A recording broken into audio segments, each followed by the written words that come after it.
Introduction. Most men are totally unaware of the creative power of imagination and invariably bow before the dictates of facts and accepts life on the basis of the world without. But when you discover this creative power within yourself, you will boldly assert the supremacy of imagination and put all things in subjection to it. It is believed that all men can change the course of their lives. By our imagination, by our affirmations, we can change our world. We can change our future.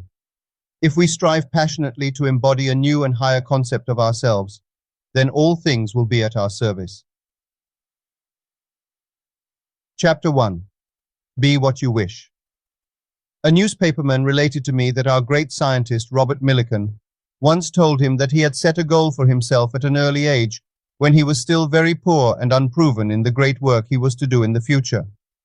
He condensed his dream of greatness and security into a simple statement, which statement implied that his dream of greatness and security was already realized.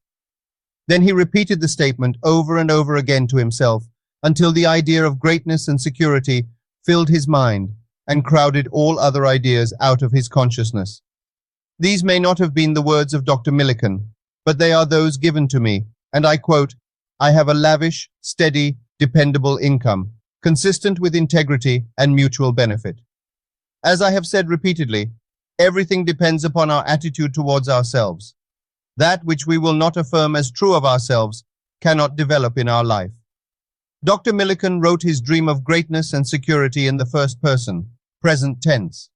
He did not say, "I will be great, I will be secure," for that would have implied that he was not great and secure.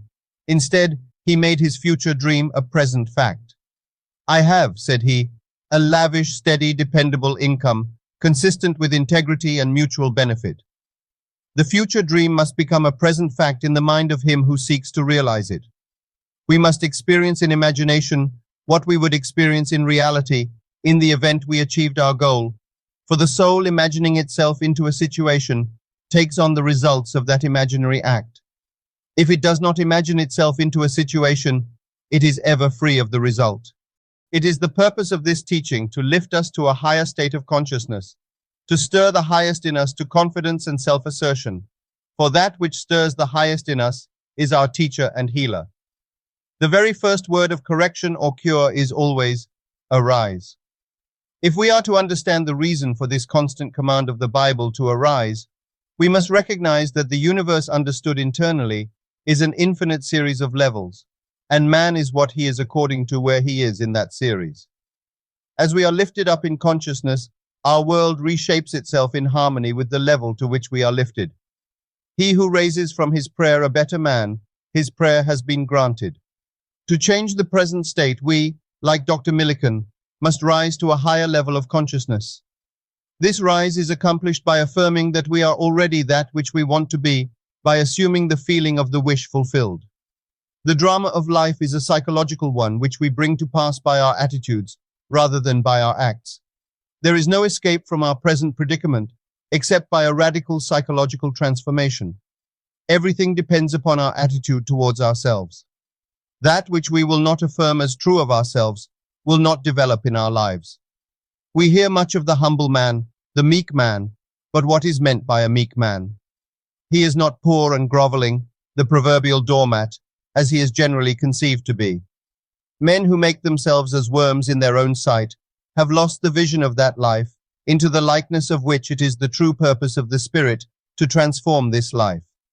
Men should take their measurements not from life as they see it, but from men like Dr. Millikan, who, while poor and unproven, dared to assume, "I have a lavish, steady, dependable income, consistent with integrity and mutual benefit."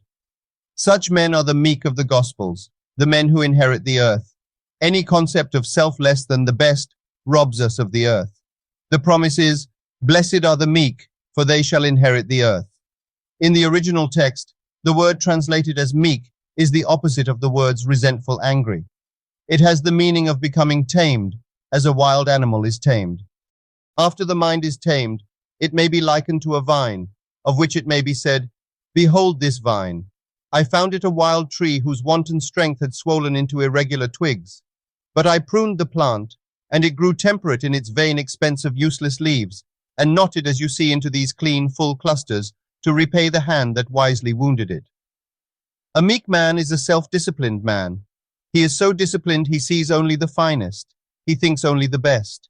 He is the one who fulfills the suggestion, "Brethren, whatsoever things are true, whatsoever things are honest, whatsoever things are just, whatsoever things are pure, whatsoever things are lovely, whatsoever things are of good report, if there be any virtue and if there be any praise, think on these things."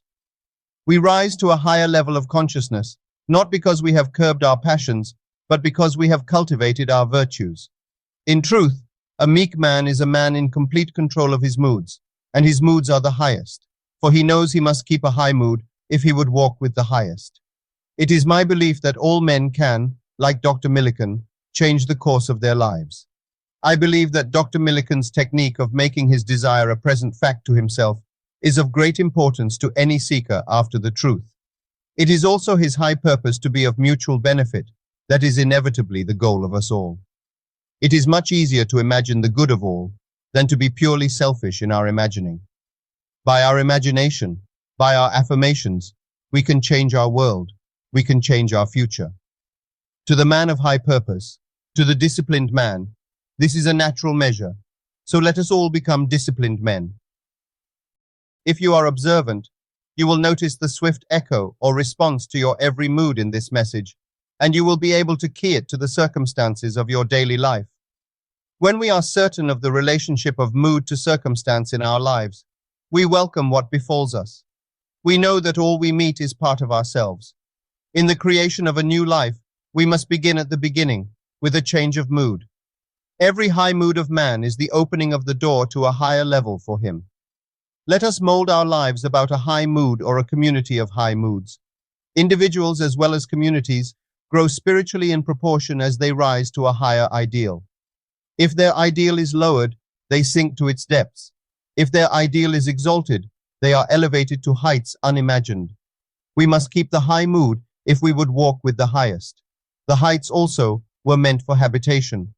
All forms of the creative imagination imply elements of feeling. Feeling is the ferment without which no creation is possible.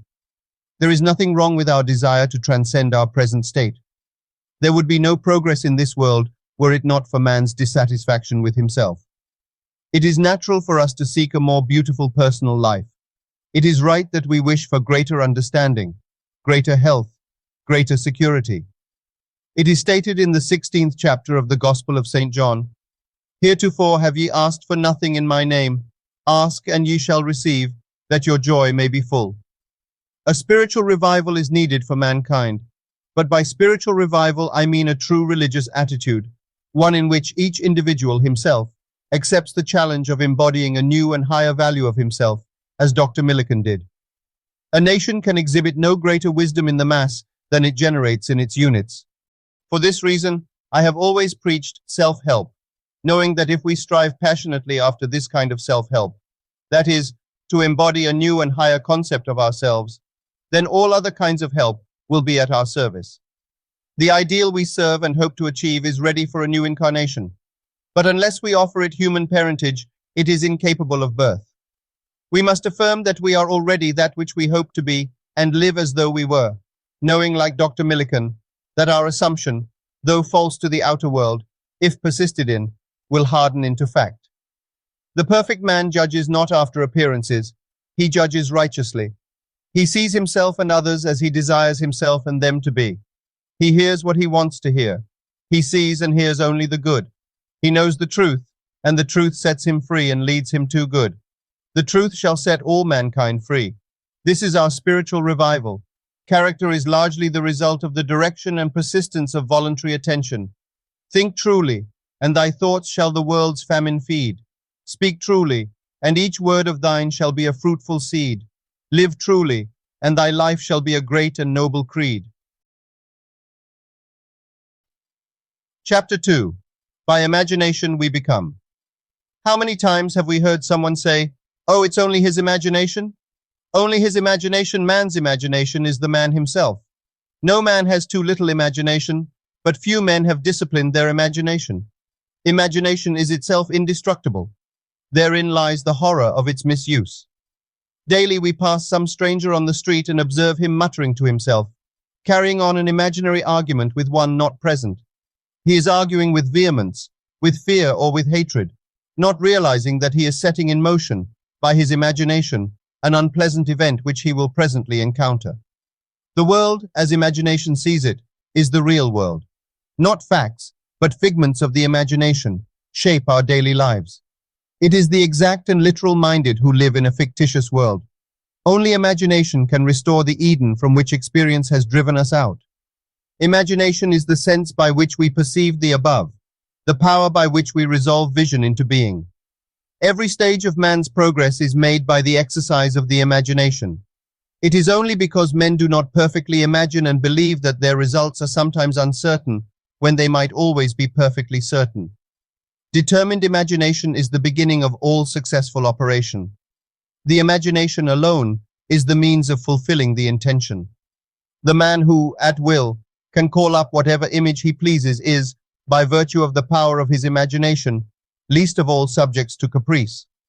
The solitary or captive can, by intensity of imagination and feeling, affect myriads so that he can act through many men and speak through many voices.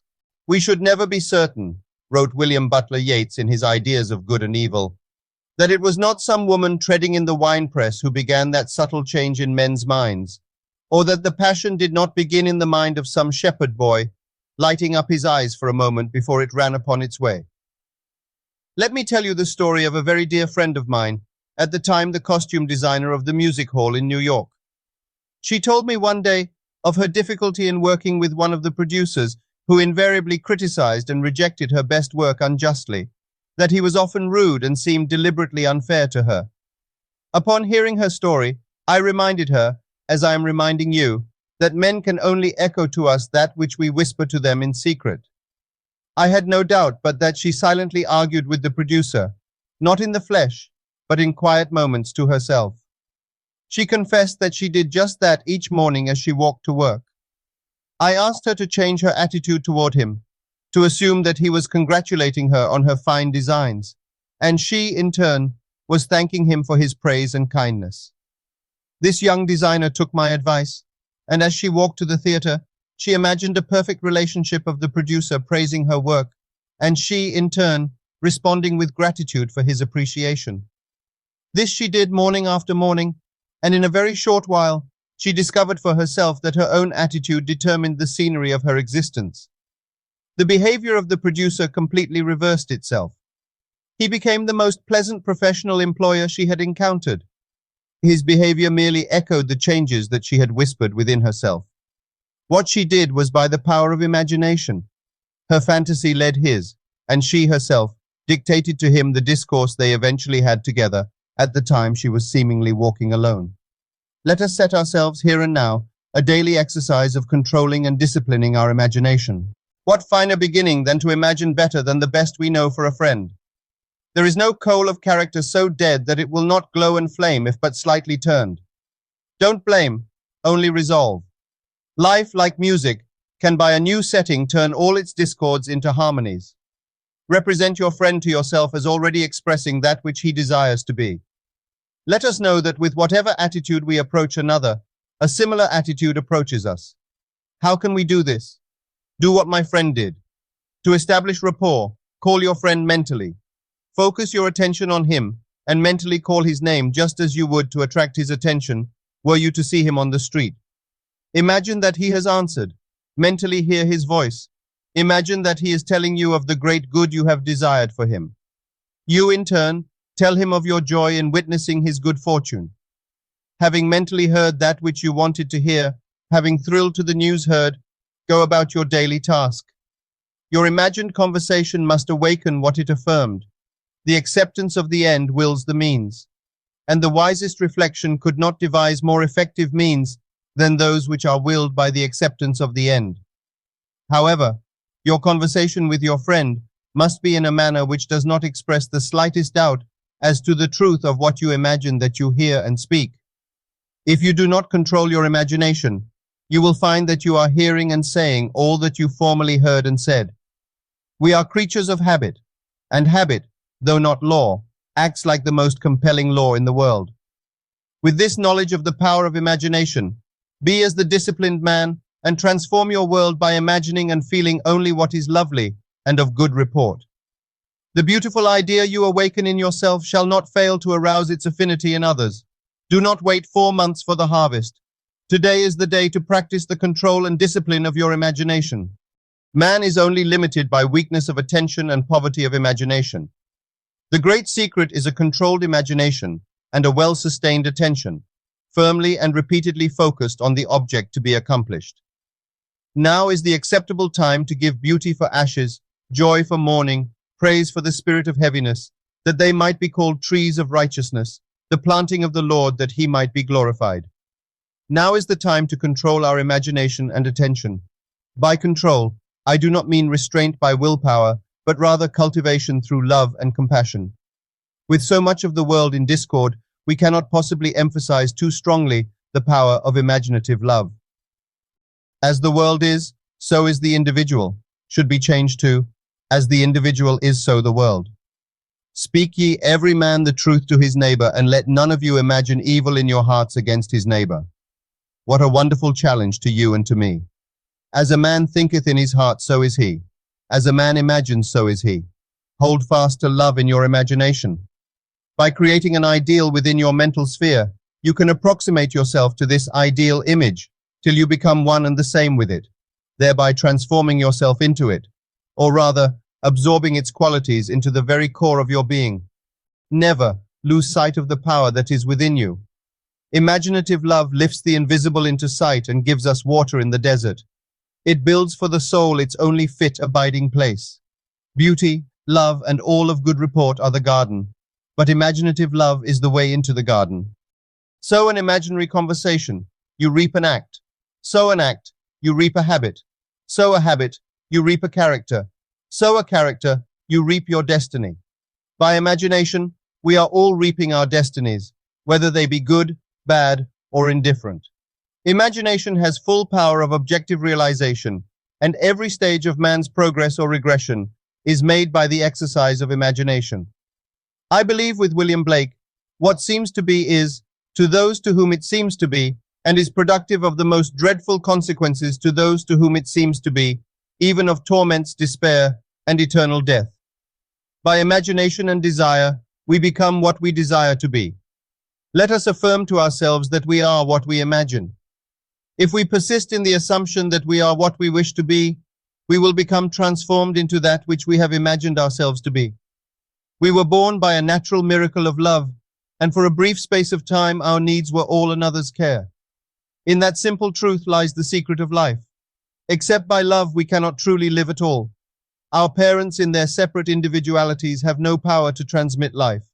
So back we come to the basic truth that life is the offspring of love. Therefore no love, no life. Thus it is rational to say that God is love. Love is our birthright. Love is the fundamental necessity of our life. Do not go seeking for that which you are. Those who go seeking for love only make manifest their own lovelessness, and the loveless never find love. Only the loving find love, and they never have to seek for it. Chapter 3. Answered Prayer. Have you ever had a prayer answered?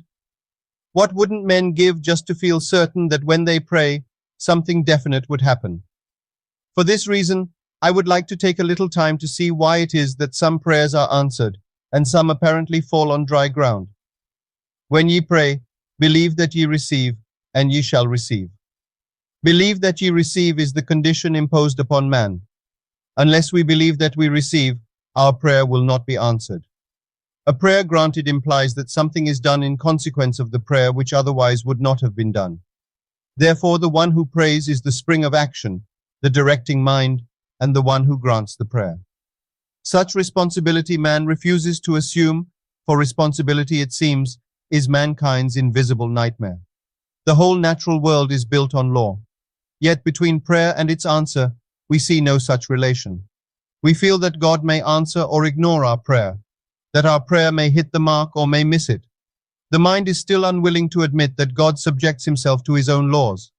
How many people believe that there is, between prayer and its answer, a relation of cause and effect. Let us take a look at the means employed to heal the 10 lepers, as related in the 17th chapter of the Gospel of St. Luke. The thing that strikes us in this story is the method that was used to raise their faith to the needful intensity. We are told that the 10 lepers appealed to Jesus to have mercy on them, that is, to heal them. Jesus ordered them to go and show themselves to the priests, and as they went, they were cleansed. The Mosaic law demanded that when a leper recovered from his disease, he must show himself to the priest to obtain a certificate of restored health. Jesus imposed a test upon the lepers' faith and supplied a means by which their faith could be raised to its full potency. If the lepers refused to go, they had no faith and therefore could not be healed.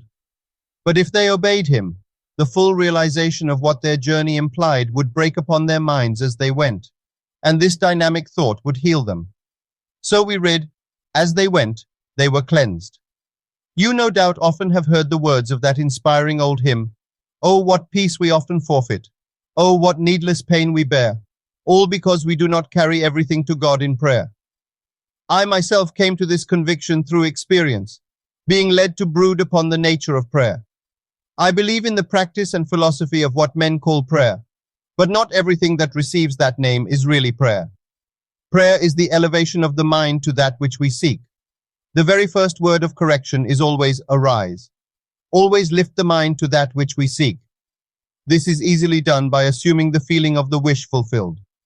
How would you feel if your prayer were answered? Well, assume that feeling until you experience in imagination what you would experience in reality if your prayer were answered. Prayer means getting into action mentally. It means holding the attention upon the idea of the wish fulfilled until it fills the mind and crowds all other ideas out of the consciousness. This statement that prayer means getting into action mentally and holding the attention upon the idea of the wish fulfilled until it fills the mind and crowds all other ideas out of the consciousness does not mean that prayer is a mental effort, an act of will. On the contrary, prayer is to be contrasted with an act of will. Prayer is a surrender. It means abandoning oneself to the feeling of the wish fulfilled. If prayer brings no response, there is something wrong with the prayer, and the fault lies generally in too much effort. Serious confusion arises insofar as men identify the state of prayer with an act of will, instead of contrasting it with an act of will. The sovereign rule is to make no effort, and if this is observed, you will intuitively fall into the right attitude.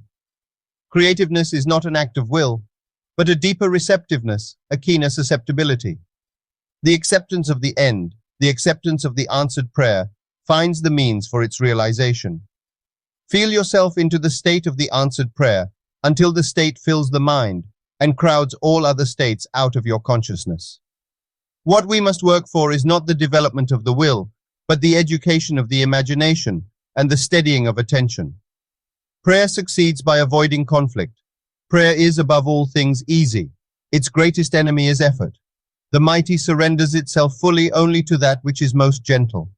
The wealth of heaven may not be seized by a strong will, but surrenders itself, a free gift, to the God-spent moment. Along the lines of least resistance travel spiritual as well as physical forces. We must act on the assumption that we already possess that which we desire, for all that we desire is already present within us. It only waits to be claimed. That it must be claimed is a necessary condition by which we realize our desires. Our prayers are answered if we assume the feeling of the wish fulfilled and continue in that assumption.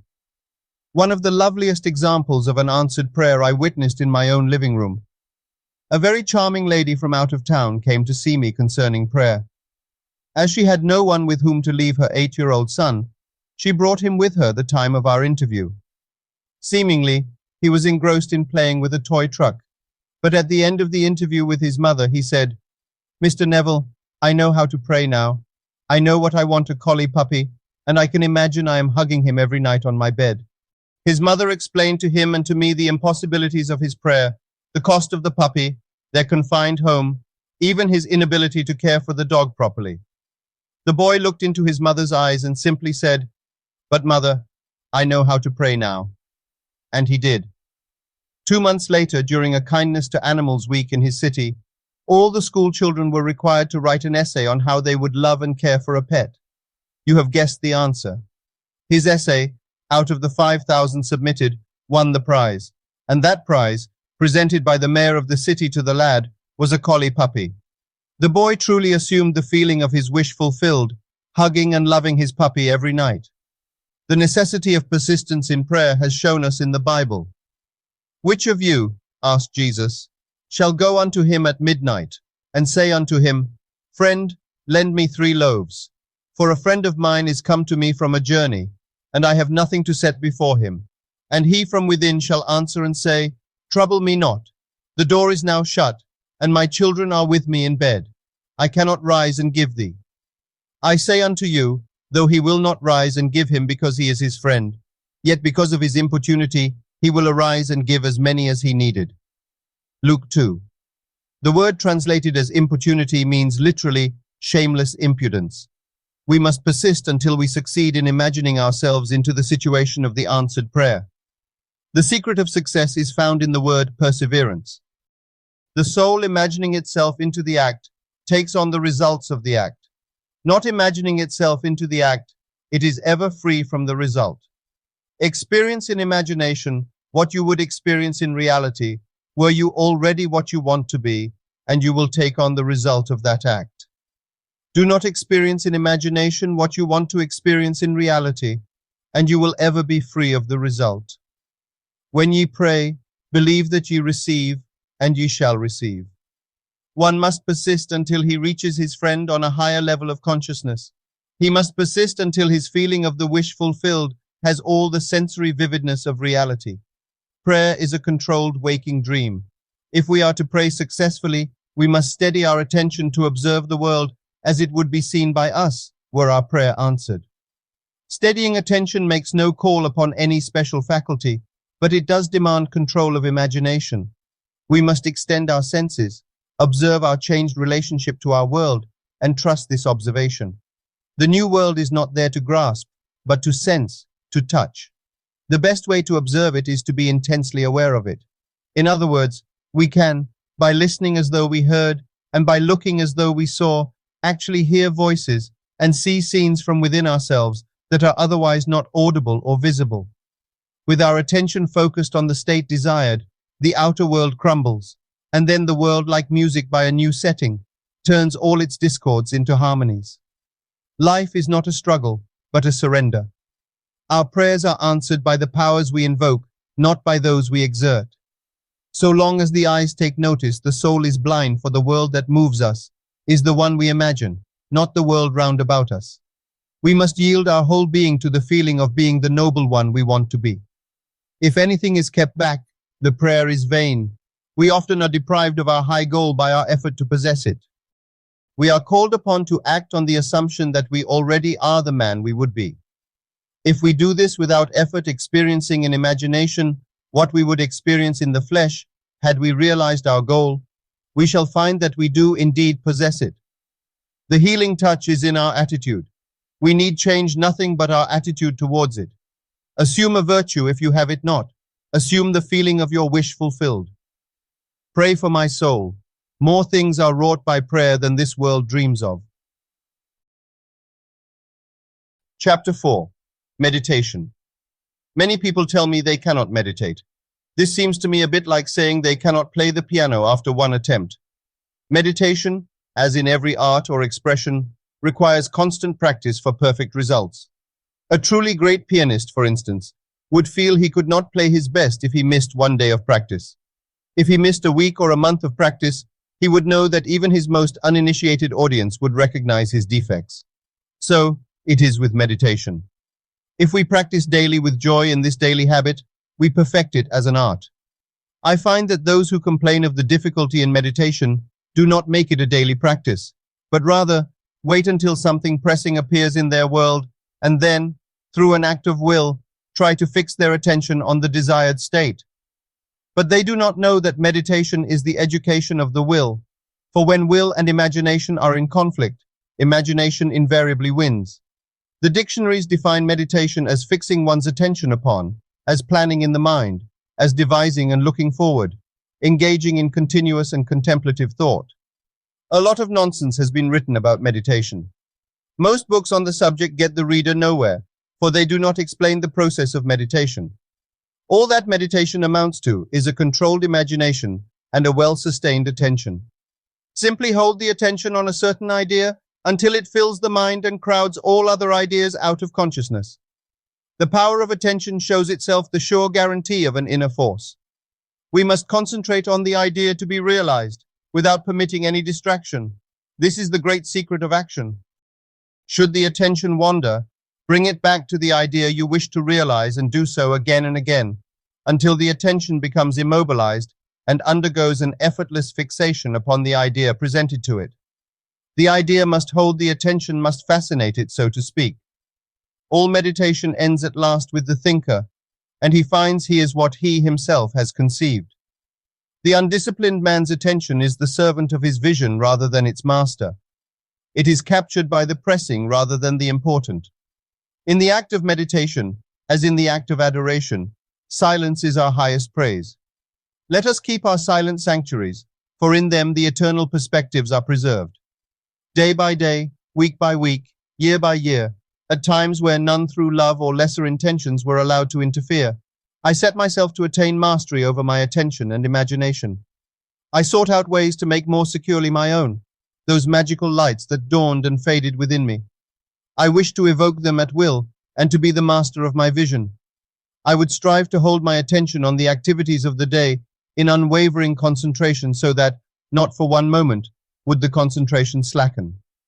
This is an exercise, a training for higher adventures of the soul. It is no light labor. The ploughman's labor, working in the fields, is easier by far. Empires do not send legions so swiftly to obstruct revolt as all that is alive in us hurries along the nerve highways of the body to frustrate our meditative mood. The beautiful face of one we love glows before us to enchant us from our task. Old enmities and fears beleaguer us.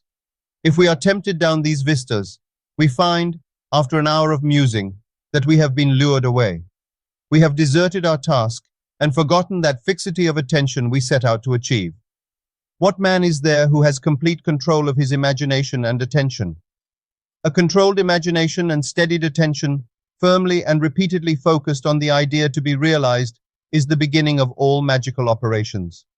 If he persists through weeks and months, sooner or later through meditation, he creates in himself a center of power. He will enter a path all may travel, but on which few do journey. It is a path within himself where the feet first falter in shadow and darkness, but which later is made brilliant by an inner light. There is no need for special gifts or genius. It is not bestowed on any individual, but won by persistence and practice of meditation. If he persists, the dark caverns of his brain will grow luminous, and he will set out day after day for the hour of meditation, as if to keep an appointment with a lover. When it comes, he rises within himself as a diver, too long under water, rises to breathe the air and see the light. In this meditative mood, he experiences in imagination what he would experience in reality had he realized his goal, that he may in time become transformed into the image of his imagined state. The only test of religion worth making is whether it is true born, whether it springs from the deepest consciousness of the individual, whether it is the fruit of experience, or whether it is anything else whatever. What is your religious attitude? What is my religious attitude? I shall endeavor to show you that the methods of mental and spiritual knowledge are entirely different. For we know a thing mentally by looking at it from the outside, by comparing it with other things, by analyzing and defining it, whereas we can know a thing spiritually only by becoming it. We must be the thing itself, and not merely talk about it or look at it. We must be in love if we are to know what love is. We must be godlike if we are to know what God is. Meditation, like sleep, is an entrance into the subconscious. When you pray, enter into your closet, and when you have shut your door, pray to your Father which is in secret, and your Father which is in secret shall reward you openly. Meditation is an illusion of sleep, which diminishes the impression of the outer world and renders the mind more receptive to suggestion from within. The mind in meditation is in a state of relaxation akin to the feeling attained just before dropping off to sleep. This state is beautifully described by the poet Keats in his Ode to a Nightingale. It is said that as the poet sat in the garden and listened to the nightingale, he fell into a state which he described as a drowsy numbness pains my senses, as though of hemlock I had drunk. Then, after singing his ode to the nightingale, Keats asked himself this question: was it a vision or a waking dream? Fled is the music, do I wake or sleep? Those are the words of one who has seen something with such vividness or reality that he wonders whether the evidence of his physical eyes can now be believed. Any kind of meditation in which we withdraw into ourselves without making too much effort to think is an outcropping of the subconscious. Think of the subconscious as a tide which ebbs and flows. In sleep, it is a flood tide, while at moments of full wakefulness, the tide is at its lowest ebb. Between these two extremes are any number of intermediary levels. When we are drowsy, dreamy, lulled in gentle reverie, the tide is high. The more wakeful and alert we become, the lower the tide sinks. The highest tide compatible with the conscious direction of our thoughts occurs just before we fall asleep and just after we wake. An easy way to create this passive state is to relax in a comfortable chair or on a bed. Close your eyes and imagine that you are sleepy, and so very sleepy. Act precisely as though you were going to take a siesta. In so doing, you allow the subconscious tide to rise to sufficient height to make your particular assumption effective. When you first attempt this, you may find that all sorts of counter-thoughts try to distract you, but if you persist, you will achieve a passive state. When this passive state is reached, think only on things of good report. Imagine that you are now expressing your highest ideal, not how you will express it, but simply feel here and now that you are the noble one you desire to be. You are it now. Call your high ideal into being by imagining and feeling you are it now. I think all happiness depends on the energy to assume the feeling of the wish fulfilled, to assume the mask of some other more perfect life.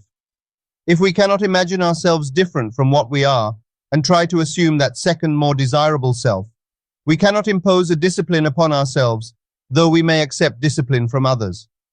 Meditation is an activity of the soul. It is an active virtue. And an active virtue, as distinguished from passive acceptance of a code, is theatrical. It is dramatic. It is the wearing of a mask. As your goal is accepted, you become totally indifferent to possible failure, for acceptance of the end wills the means to the end. When you emerge from the moment of meditation, it is as though you were shown the happy end of a play in which you are the principal actor. Having witnessed the end in your meditation, regardless of any anticlimactic state you encounter, you remain calm and secure in the knowledge that the end has been perfectly defined. Creation is finished, and what we call creativeness is really only a deeper receptiveness or keener susceptibility on our part. And this receptiveness is not by might nor by power, but by my spirit, saith the Lord of hosts. Through meditation, we awaken within ourselves a center of light, which will be to us a pillar of cloud by day and a pillar of fire by night. Chapter 5. The Law of Assumption. The great mystic, William Blake, wrote almost 200 years ago, "What seems to be is, to those to whom it seems to be, and is productive of the most dreadful consequences to those to whom it seems to be." Now at first this mystical gem seems a bit involved, or at best to be a play on words, but it is nothing of the kind. Listen to it carefully. What seems to be is, to those to whom it seems to be. That is certainly clear enough. It is a simple truth about the law of assumption, and a warning of the consequences of its misuse. The author of the Epistle to the Romans declared in the 14th chapter, "I know, and am persuaded by the Lord Jesus, that there is nothing unclean of itself. But to him that esteemed anything to be unclean, to him it is unclean." We see by this that it is not superior insight, but purblindness, that reads into the greatness of men some littleness with which it chances to be familiar. For what seems to be, is, to those to whom it seems to be. Experiments recently conducted at 2 of our leading universities revealed this great truth about the law of assumption. They stated in their releases to the newspapers that after 2,000 experiments, they came to the conclusion that what you see when you look at something depends not so much on what is there as on the assumption you make when you look. What you believe to be the real physical world is actually only an assumptive world. In other words, You would not define your husband in the same way that your mother would. Yet, you are both defining the same person. Your particular relationship to a thing influences your feelings with respect to that thing and makes you see in it an element which is not there. If your feeling in the matter is a self-element, it can be cast out. If it is a permanent distinction in the state considered, it cannot be cast out. The thing to do is to try. If you can change your opinion of another, then what you now believe of him cannot be absolutely true, but relatively true. Men believe in the reality of the external world because they do not know how to focus and condense their powers to penetrate its thin crust. Strangely enough, it is not difficult to penetrate this view of the senses. To remove the veil of the senses, we do not employ great effort. The objective world vanishes as we turn our attention from it. We have only to concentrate on the state desired to mentally see it. But to give reality to it so that it will become an objective fact, we must focus our attention upon the desired state until it has all the sensory vividness and feeling of reality. When, through concentrated attention, our desire appears to possess the distinctness and feeling of reality. When the form of thought is as vivid as the form of nature, we have given it the right to become a visible fact in our lives. Each man must find the means best suited to his nature to control his attention and concentrate it on the desired state. I find for myself the best state to be one of meditation, a relaxed state akin to sleep, but a state in which I am still consciously in control of my imagination and capable of fixing my attention on a mental object. If it is difficult to control the direction of your attention while in this state akin to sleep, you may find gazing fixedly into an object very helpful. Do not look at its surface, but rather into and beyond any plain object such as a wall, a carpet, or any object which possesses depth. Arrange it to return as little reflection as possible. Imagine then that in this depth you are seeing and hearing what you want to see and hear until your attention is exclusively occupied by the imagined state.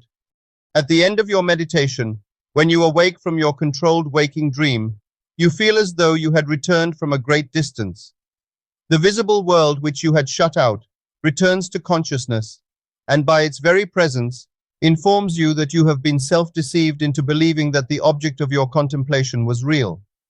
But if you remain faithful to your vision, this sustained mental attitude will give reality to your visions, and they will become visible concrete facts in your world.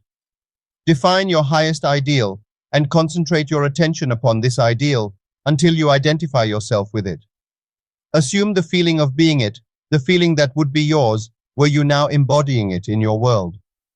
This assumption, though now denied by your senses, if persisted in, will become a fact in your world. You will know when you have succeeded in fixing the desired state in consciousness simply by looking mentally at the people you know.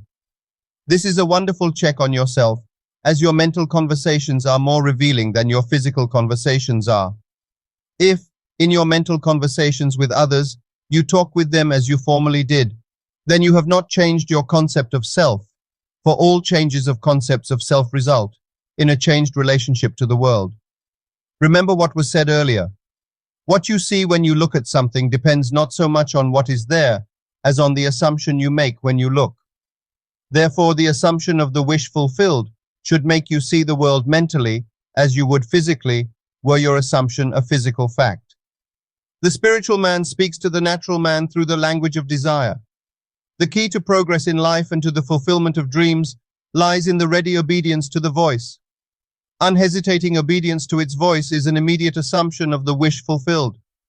To desire a state is to have it. As Pascal said, "You would not have sought me had you not already found me." Man, by assuming the feeling of the wish fulfilled and then living and acting on this conviction, changes his future in harmony with his assumption. To change his future is the inalienable right of freedom-loving individuals. There would be no progress in the world were it not for the divine discontent in man, which urges him on to higher and higher levels of consciousness. Since the right to change our future is our birthright as sons of God, let us accept its challenge and learn just how to do it.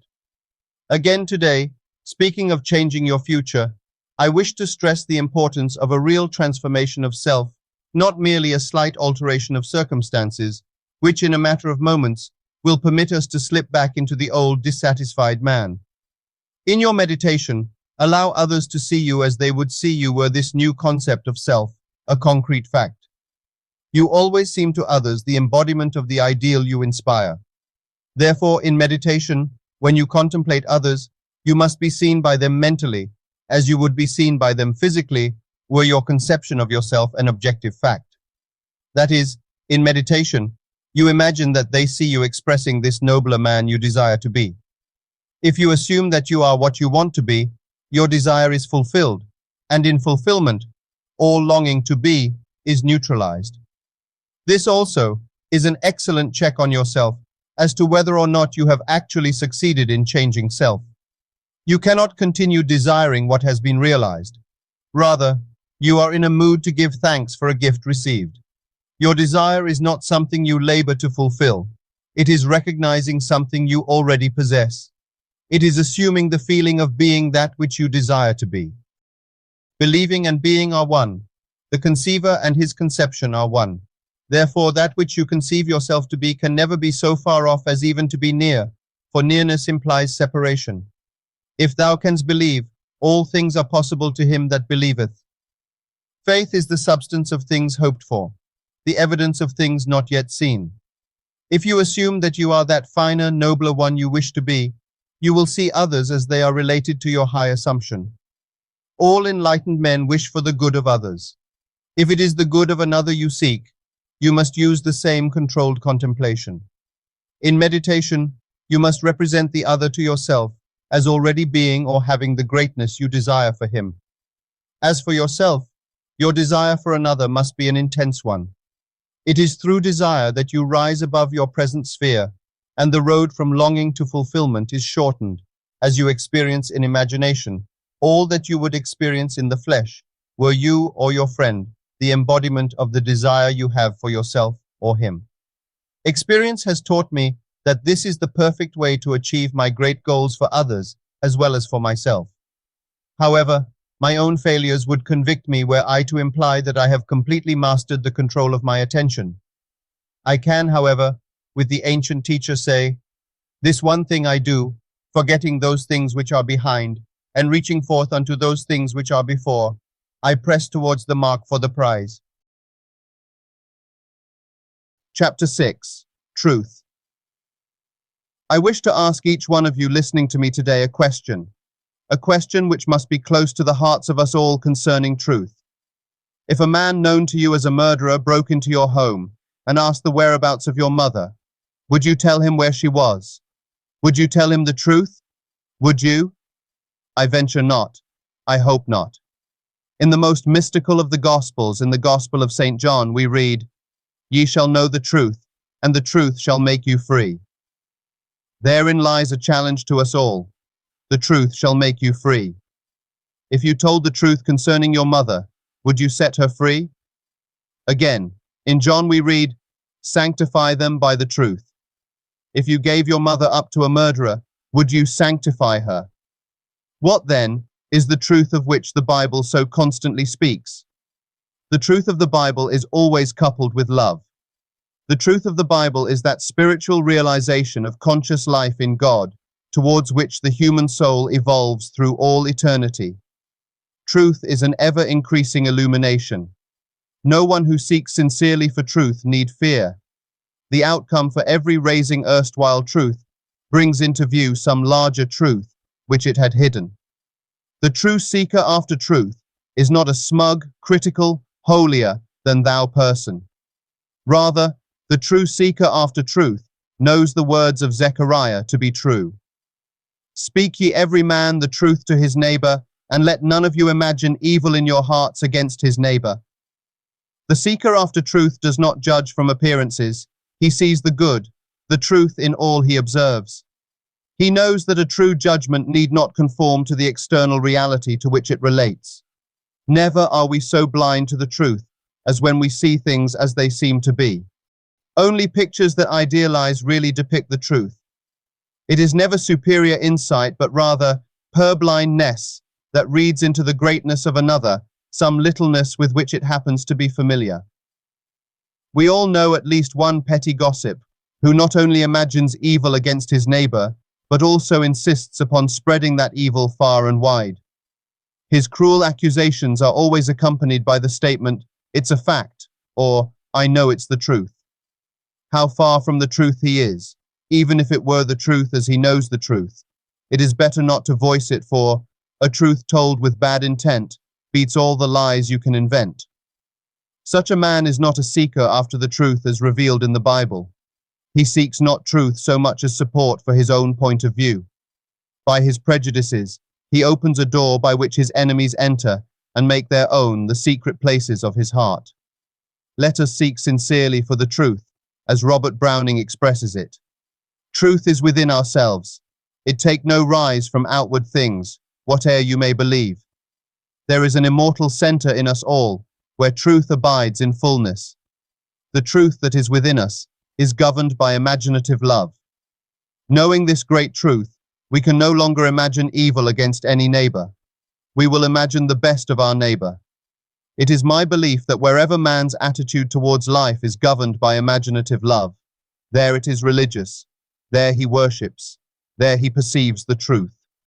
It is an intuitive desire of all mankind to be a finer, nobler being, to do the loving thing. But we can do the loving thing only when all we imagine is full of love for our neighbor. Then we know the truth that sets all mankind free. I believe this is a message that will aid us all in the art of living a better and finer life. Infinite love in unthinkable origin was called God, the Father. Infinite love in creative expression was called God, the Son. Infinite love in universal interpenetration, in infinite immanence, and in eternal procession was called God, the Holy Ghost. We must learn to know ourselves as infinite love, as good rather than evil. This is not something that we have to become. It is rather for us to recognize something that we are already. The original birthplace of imagination is in love. Love is its lifeblood. Insofar as imagination retains its own life's blood, its visions are images of truth. Then it mirrors the living identity of the thing it beholds. But if imagination should deny the very power that has brought it to birth, then the direst sort of horror will begin.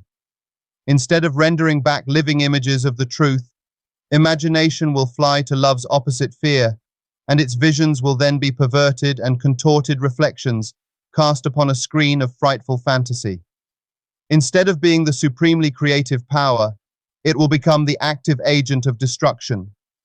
Wherever man's attitude to life is truly imaginative, there man and God are merged in creative unity. Remember that love is always creative, causative in every sphere from the highest to the very lowest. There never has existed thought, word, or deed that was not caused by love, or by its opposite, fear of some kind, even if it were only a desire of a not very worthy aim. Love and fear are the mainspring of our mental machinery. Everything is a thought before it becomes a thing.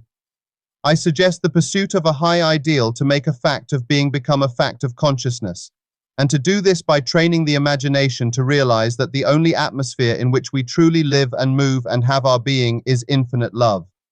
God is love. Love never failed. Infinite creative spirit is love. The urge that caused infinite unconditioned consciousness to condition itself into millions of sensitive forms is love. Love regarded as an abstraction, apart from an object, is unthinkable. Love is not love if there is no beloved. Love only becomes thinkable in relation, in process, in act. Let us recognize with Blake that he who will not live by love must be subdued by fear, and set ourselves the highest of ideals to love and to live by. But our highest ideals do not bless unless they come down and take on flesh. We must make results and accomplishments the crucial test of our imagination and our love, for incarnation is the only true realization. Our faithfulness must be to the sum of all the truth we know, and it must be absolute. Otherwise, that truth lacks a vehicle and cannot be incarnated in us. Our concept of ourselves determines the scenery of our lives. We are ever our own jailers. The prison doors that we thought closed are truly ajar, waiting for us to see the truth. man ever surrounds himself with the true image of himself, said Emerson. Every spirit builds itself a house, and beyond its house, a world, and beyond its world, a heaven. Know then the world exists for you the phenomenon is perfect. What we are that only can we see. All that Adam had, all the Caesar could, you have and can do. Adam called his house heaven and earth. Caesar called his house Rome. You perhaps call yours a cobbler's trade, or 100 acres of land, or a scholar's garret. Yet line for line and point for point, your dominion is as great as theirs, though without such fine names. Build therefore your own world, and as fast as you confirm your life to the pure idea in your mind, that will unfold its great proportions. The truth is our secret inward reality, the cause, the meaning, the relation of our lives to all things. Let the truth carry us heavenwards, expanding our conceptions, increasing our understanding, until we know the truth and are made free. Chapter 7. Stone, Water, or Wine. All mistakes made in biblical interpretation come from referring statements of which the intention is spiritual and mystical, and implying principles or states to times, persons, or places. In one sense, not one work of Scripture is true according to the letter. Yet, I say that every word is true, but the Scriptures are true only as He intended them that spoke them. They are true as God meant them, not as man will have them. A spiritual and symbolical interpretation alone yields truth, whilst a literal acceptation profit nothing. The Bible contains historical elements, but these are always used as picture language of great ideas. The gospel narrative is to be studied in order that we may know. It does not convey knowledge immediately. Getting to know is a gradual process, a progressive inner experience. God reveals Himself within us as we are able to receive Him. The deep meanings have always been recognized partially by a few, as will be found by consulting the writings of the seers of all past ages. In assigning to the Bible its proper meaning, it is necessary to remember that as mystical scriptures, it deals primarily, not with material things or persons, but with spiritual significations. The Bible is addressed not to the outer sense or reason, but to the soul.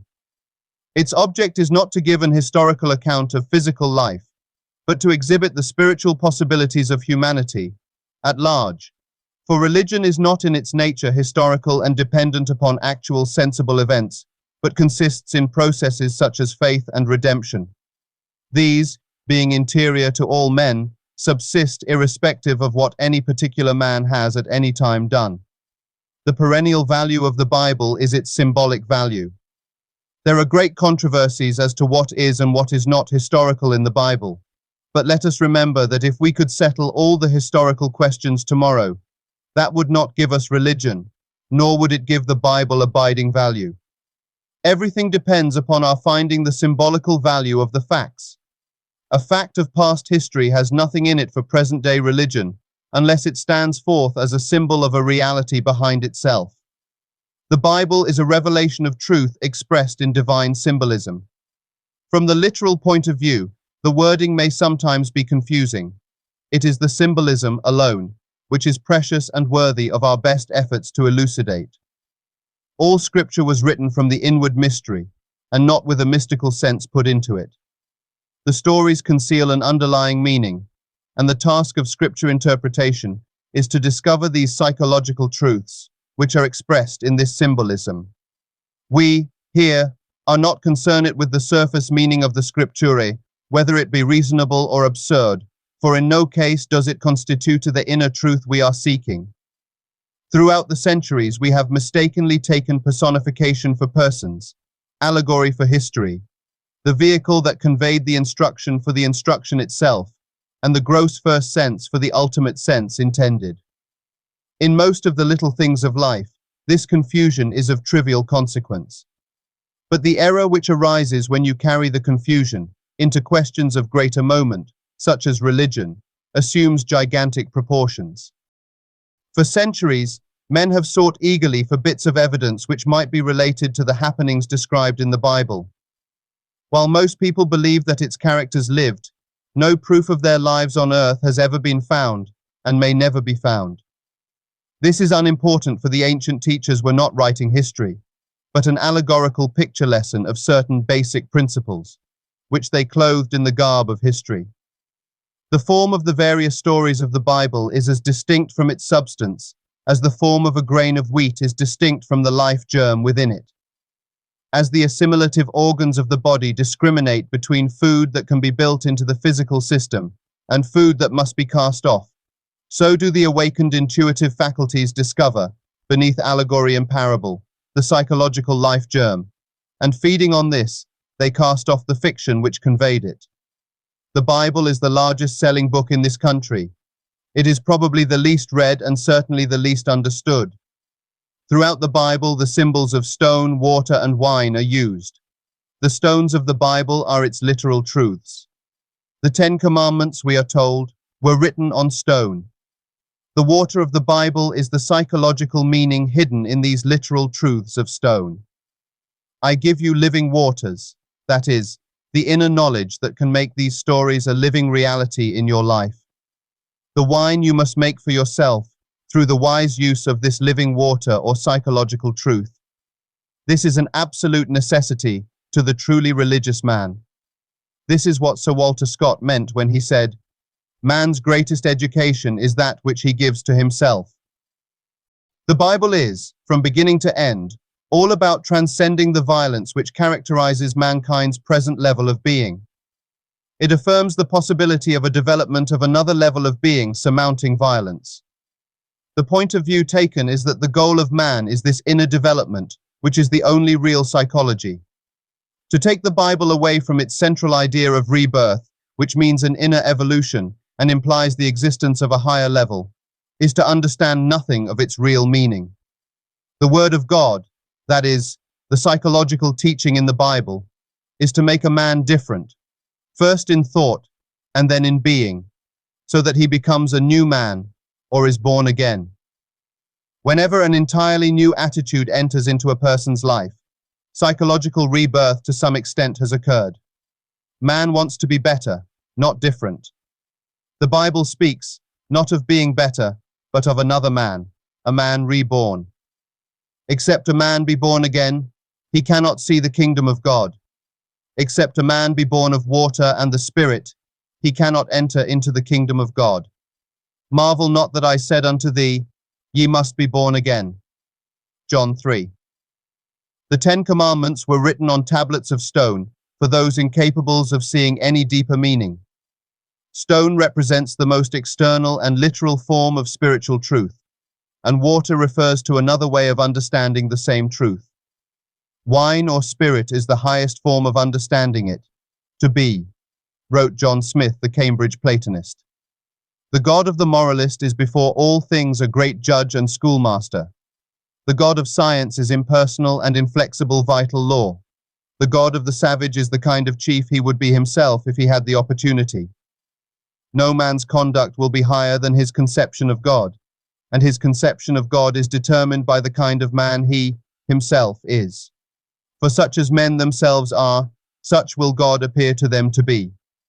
And what is true of man's concept of God is equally true of man's concept of God's word, the Bible. It will be to him what he is to himself. God is God from the creation. Truth alone is man's salvation. But the God that now you worship soon shall be your God no more. For the soul in its unfolding evermore its thoughts remolding, learns more truly in its progress how to love and to adore. Chapter 8. Feeling is the secret. Recently, I asked a very successful businessman his formula for success. He laughed and was a little embarrassed. Then he replied, "I guess it's just because I can't conceive of failure. It's nothing that I think about much. It's more a feeling that I have." His statement coincided completely with my own beliefs and experiments. We can think about something forever and never see it in our world, but once let us feel its reality, and we are bound to encounter it. The more intensely we feel, the sooner we will encounter it. We all regard feelings far too much as effects, and not sufficiently as causes of the events of the day. Feeling is not only the result of our conditions of life, it is also the creator of those conditions. We say we are happy because we are well, not realizing that the process will work equally well in the reverse direction. We are well because we are happy. We are all far too undisciplined in our feelings. To be joyful for another is to bless ourselves as well as him. To be angry with another is to punish ourselves for his fault. The distressed mind stays at home, though the body travels to the ends of the earth, while the happy mind travels, though the body remains at home. Feeling is the secret of successful prayer, for in prayer, we feel ourselves into the situation of the answered prayer, and then we live and act upon that conviction.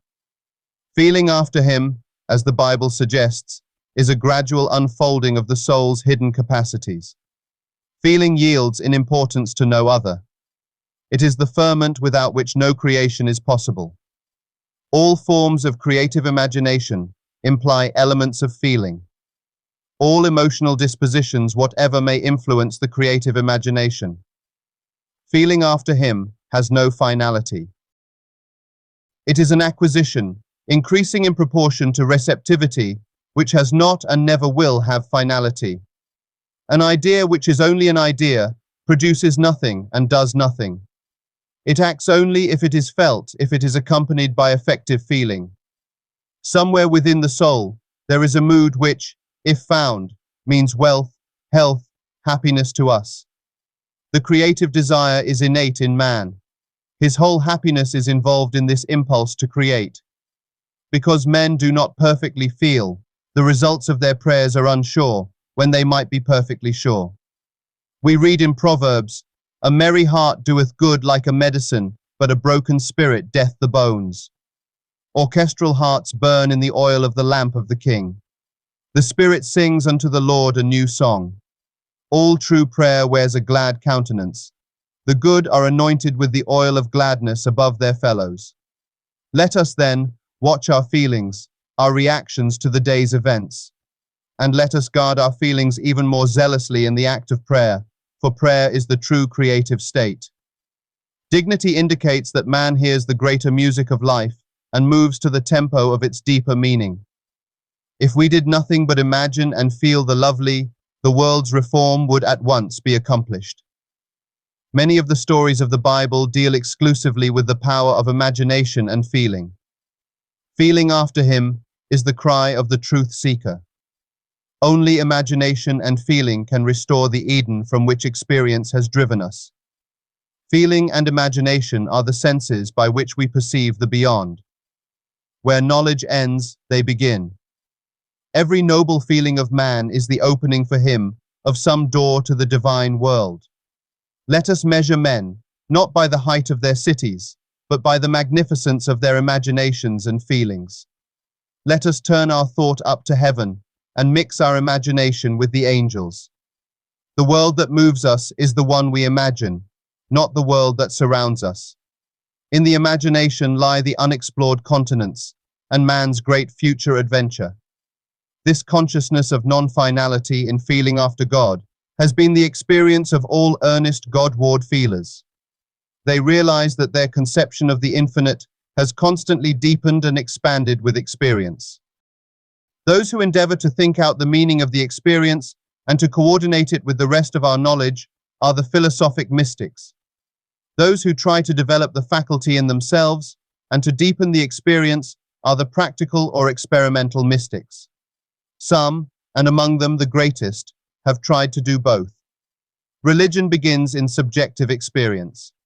Religion is what a man does with his solitude, for in solitude we are compelled to subjective experience. A true religious attitude is man's salvation. God never changes. It is we who are changing. Our spiritual eyes are ever getting keener, and this enlargement of truth will bring us an ever-increasing inner peace. The best defense against the deceptive assault upon our mental and moral eyesight is the spiritual eye or the eye of God. In other words, a spiritual ideal that cannot be changed by circumstance, a code of personal honor and integrity in ourselves, and goodwill and love to others. Not what thou art, nor what thou hast been, beholdeth God with his merciful eyes, but that thou wouldst be. Through the veins of the humblest man on earth runs the royal blood of being. Therefore, let us look at man through the eyes of imaginative love, which is really seeing with the eye of God. Under the influence of the eye of God, the ideal rises up out of the actual, as water is etherealized by the sun into the imagery cloudland. Things altogether distant are present to the spiritual eye. The eye of God makes the future dream a present fact. Not 4 months to harvest look again.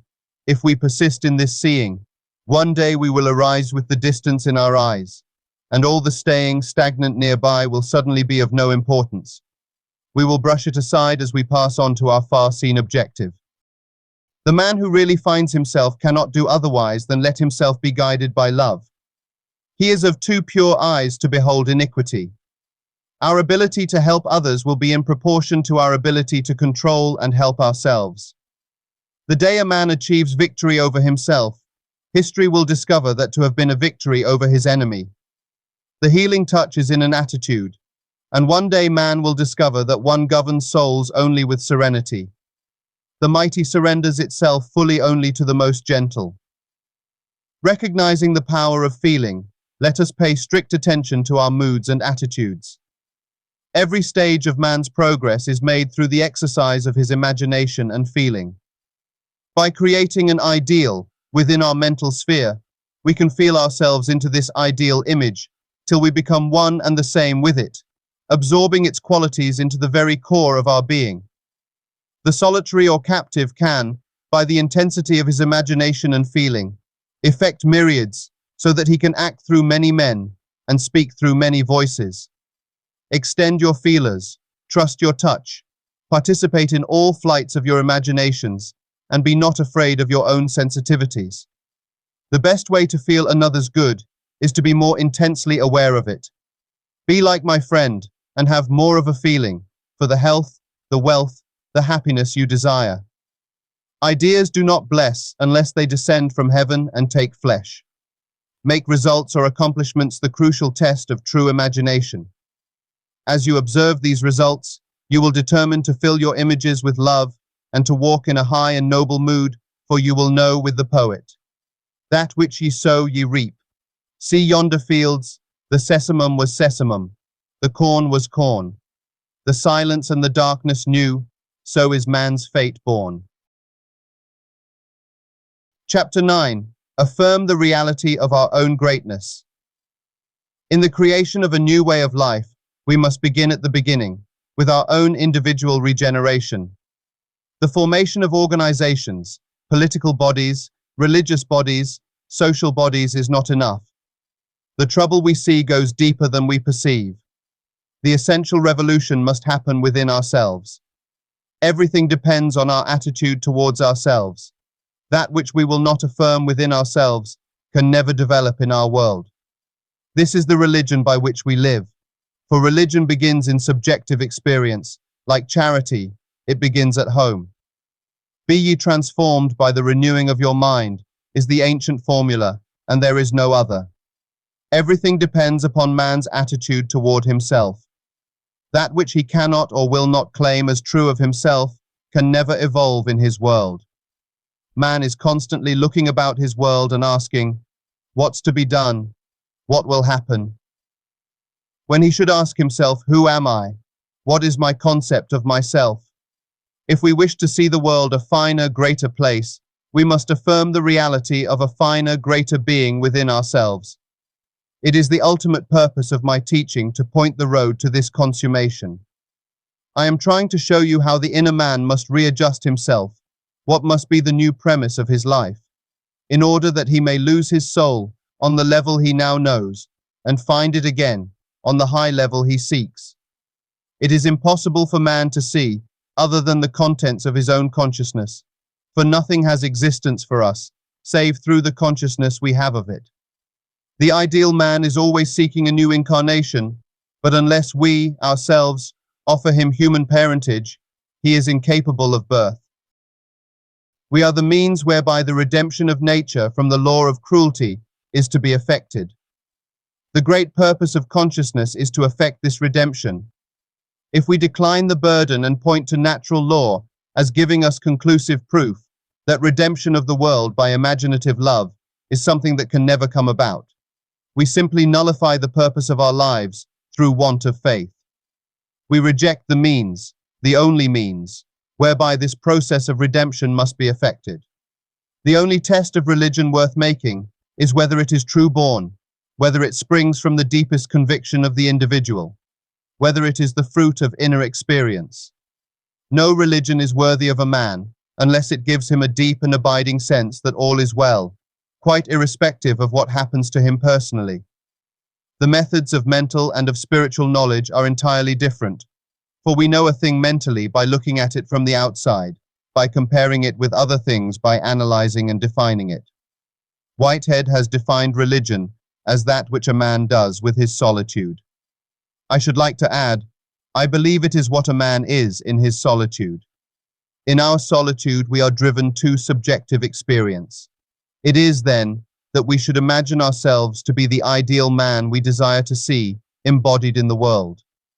If, in our solitude, we experience in our imagination what we would experience in reality had we achieved our goal, we will in time become transformed into the image of our ideal.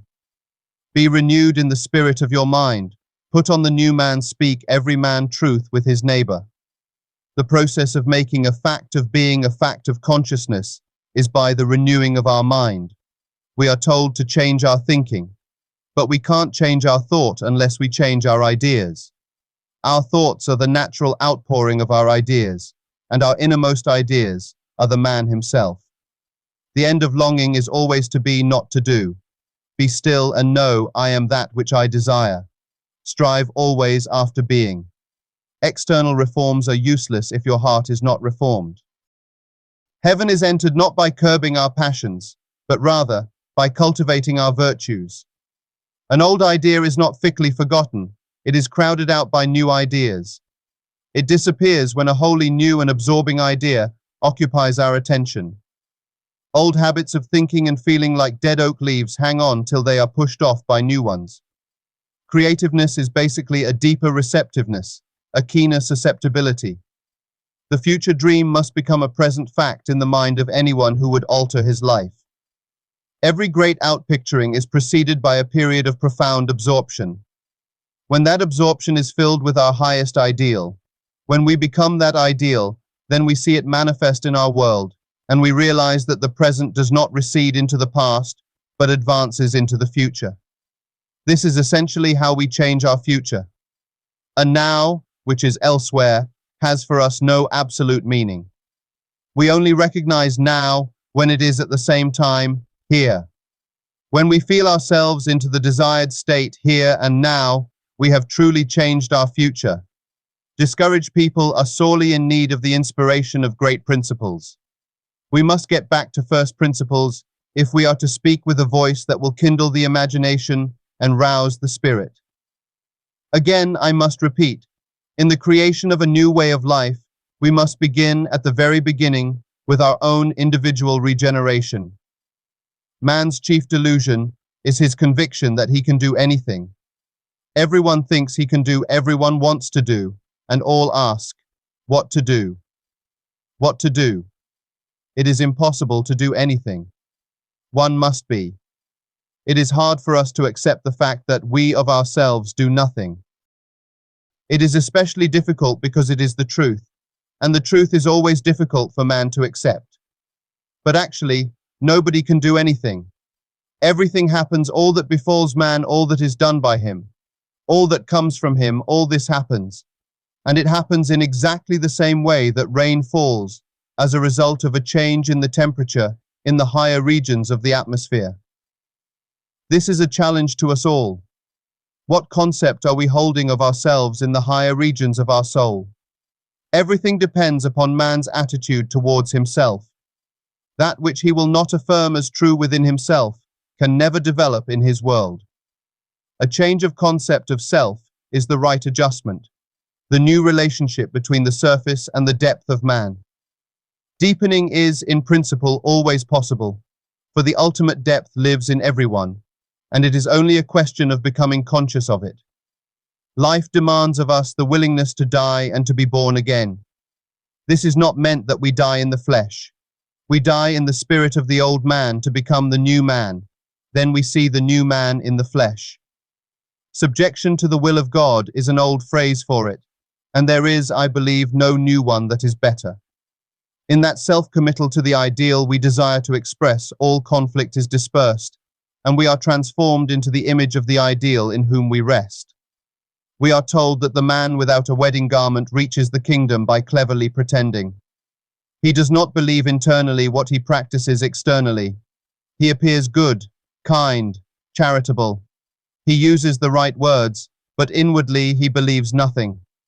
Coming into the strong light of those far more conscious than himself, he ceases to deceive. A wedding garment signifies a desire for union. He has no desire to unite with what he teaches, even if what he teaches is the truth. Therefore, he has no wedding garment. When we are united with the truth, then we will put off the old nature and be renewed in the spirit of our mind. Truth will strip the clever pretenders of their false aristocracy. Truth, in its turn, will be conquered and governed by the aristocracy of goodness, the only unconquerable thing in the world.